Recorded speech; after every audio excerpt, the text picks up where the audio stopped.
Hello everyone, कैसे हो आप सब। आई होप कि आप सब बहुत अच्छे होंगे। तो वेलकम है आप सभी का एशियन मिथ के एक और नए एपिसोड में। अगर आपने इसका पिछला एपिसोड अभी तक नहीं देखा है तो सबसे पहले वो जाकर देख कर आना, जैसे कि आज की वीडियो को समझना आपके लिए और भी ज्यादा आसान हो सके। और अगर ऑलरेडी देख लिया है तो बहुत अच्छी बात है। अब हम आज की वीडियो को स्टार्ट करते हैं। तो नेक्स्ट एपिसोड की स्टार्टिंग में हम देखते हैं कि वांग हाओ जाग गया होता है, जिसे देखकर इंपीरियल सिटी का वो मेयर कहने लगता है कि अरे तुम कैसे जाग गए। जिसके बाद वो अपने विलेजर्स को ऑर्डर देते हुए कहता है कि जल्दी से इसको पकड़ लो। अब जैसे वो विलेजर्स वांग हाओ पर अटैक करने के लिए आगे बढ़ते हैं, हम देखते हैं कि वांग हाओ ने अपने स्लैश अटैक का यूज करके उन सभी को दूर पीछे फेंक दिया था। ऐसे ही वांग हाओ ने एक एक करके काफी ज्यादा विलेजर्स को इंजर्ड कर दिया होता है। जिसके बाद तभी वहाँ पर मौजूद एक ओल्ड मैन दाजी की तरफ यानी कि उसी मोटे इंसान की तरफ देखते हुए कहता है कि क्या तुम यहाँ पर खड़े रहकर सिर्फ हमारा मुंह ही देखोगे। जिस पर वो जवाब देता है कि मैं उसकी मार खाने के लिए तो नहीं जाने वाला, अगर तुम्हें जाना है तो जाओ। जिसके बाद तभी वहाँ पर मौजूद वो मेयर कहने लगता है कि डरने की बात नहीं है, क्योंकि ये बंदा यहाँ पर अकेला है, जाओ एक साथ इस पर हमला करो। अब जैसे वो एक साथ वांग हाओ पर अटैक करने के लिए उसकी तरफ जाते हैं, हम देखते हैं कि वहाँ पर वांग हाओ ने सिर्फ एक ही पावरफुल स्लैश अटैक से उन सभी को ढेर कर दिया था। जिसके बाद वांग हाओ अपनी स्वॉर्ड को उस मेयर के ऊपर रखते हुए कहने लगता है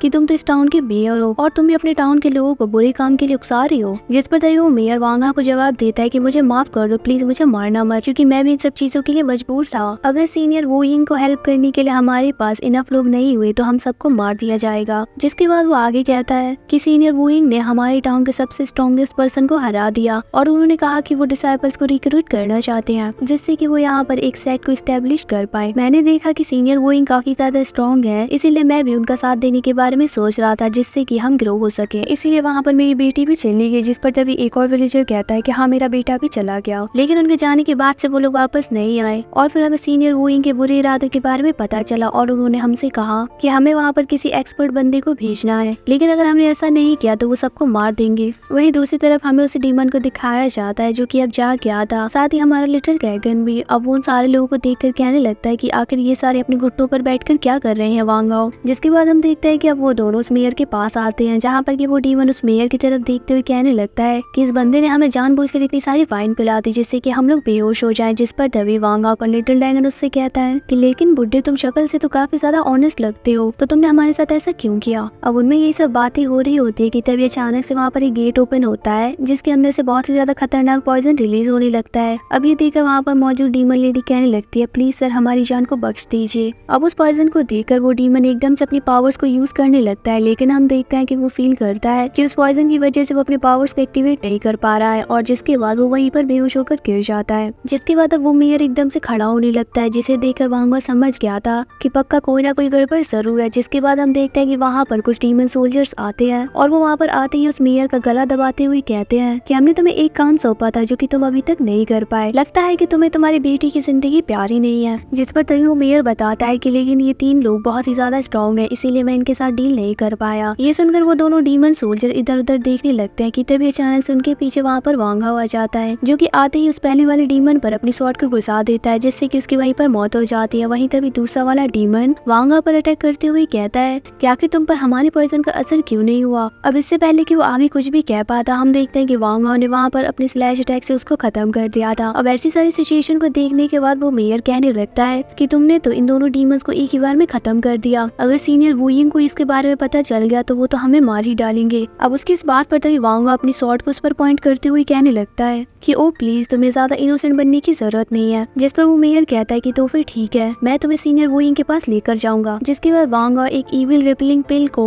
उस डीमन को खिला देता है, जिससे कि अब वो होश में आ गया था। जिसके बाद वांग हाओ उस पिल को लिनिया को भी खिलाता है, लेकिन हम देखते हैं कि पहले लिनिया नहीं जागती। फिर थोड़ी देर बाद वांग हाओ के जगाने पर लिनिया को एकदम से होश आ जाता है और वो कहती है कि मैंने एक सपना देखा जिसमें कि एक लेडी थी। जिसके बाद वहाँ पर वही मेयर आकर कहने लगता है कि हमें जल्दी यहाँ से निकलना होगा, क्योंकि मुझे डर है कि कहीं सीनियर वो यिंग आकर हमें ना ढूंढ ले। जिसके बाद हम देखते हैं कि वो मेयर उन सभी को विलेज के आउटसाइड फॉरेस्ट में ले आता है। जिसके बाद तभी अचानक से वहाँ पर काफी सारे वुल्फ स्पिरिट बीस्ट आ जाते हैं, जिन्हें देखकर वो मेयर उन सभी से कहने लगता है कि मैं मेरी बेटी की जिंदगी के लिए कुछ भी कर सकता हूँ, चाहे फिर उसके लिए मुझे कितने ही लोगों की जान क्यों ना कुर्बान करनी पड़े। उसकी बातों को सुनकर तभी लिनिया और लिटिल ड्रैगन चिल्लाते हुए कहने लगते हैं कि बुड्ढे तुमने हमें धोखा दिया। लेकिन हम देखते हैं कि वहाँ से वो मेयर भाग चुका होता है। वही वो सारे वुल्फ स्पिरिट बीस्ट आगे बढ़ने लगते हैं वांग हाओ और उसके फ्रेंड्स पर हमला करने के लिए। जिसके बाद हमें उसी मेयर को दिखाया जाता है, जो कि वहाँ से डायरेक्ट सीनियर वो यिंग के पास आता है और कहता है कि सीनियर आपने मुझे जो ऑर्डर दिया था मैंने उसको पूरा कर दिया, और मैं आपको बताना चाहता हूँ कि उन लोगों में एक तो बहुत ही ज्यादा पावरफुल है। जिस पर वुइंग जवाब देते हुए कहता है कि हाँ तुम सही कह रहे हो, क्योंकि मुझे भी आसपास बहुत ही ज्यादा कमाल की डिमोनिक ऑरा फील हो रही है। जिसके बाद वो मेयर वुइंग से कहने लगता है कि सीनियर आपने मुझसे प्रॉमिस किया था कि अगर मैंने आपका दिया हुआ काम पूरा कर दिया तो आप मेरी डॉटर को नोबल यानी कि बहुत ही ज्यादा पावरफुल बना देंगे। जिस पर वुइंग कहता है कि हाँ मैं कभी भी मेरे वादे से नहीं मुकरता। इतना कहकर तभी वो वहाँ पर मेयर की डॉटर जियू को बुलाता है। अब अपनी डॉटर को वहाँ पर देखकर मेयर भागा भागा उसके पास जाता है और कहता है कि जियून तुम बहुत ही जल्द पावरफुल हो जाओगी और फिर हमें इतनी छोटी सी जगह पर रहना नहीं होगा। लॉर्ड वुइंग आपका बहुत बहुत शुक्रिया। अब इतना कहकर वो पीछे मुड़ता ही है कि तभी अचानक से उसकी बेटी जियून ने उसके अंदर एक शॉट को घुसा दिया होता है, मतलब कि एक शॉट से उसको स्टैब कर दिया होता है। अब ये देखकर वो भी काफी ज्यादा हैरान हो गया था और वो उससे पूछने लगता है कि आखिर तुमने ऐसा क्यों किया जियून। जिस पर तभी वहाँ पर मौजूद वुइंग जवाब देते हुए कहता है कि इसको ब्रेक थ्रू करने के लिए ब्लड पावर की जरूरत थी, जो कि इसे सिर्फ उसके रिलेटिव से ही मिल सकती है और फादर से बेटर रिलेटिव कौन हो सकता है। तो वो अपनी बेटी को पावरफुल बनाना चाहते थे तो तुम उसके लिए इतना तो कर ही सकते हो। दूसरी तरफ हम जियून को देखते हैं जो कि वहाँ पर अपने ही फादर के ब्लड एसेंस को एब्सॉर्ब कर रही होती है। वहीं तभी वो मेयर मरते मरते उससे कहने लगता है कि मेरी बेटी इन सब चीजों में तुम्हारी कोई भी गलती नहीं है, वो मैं ही हूँ जिसने कि तुम्हें नुकसान पहुँचाया।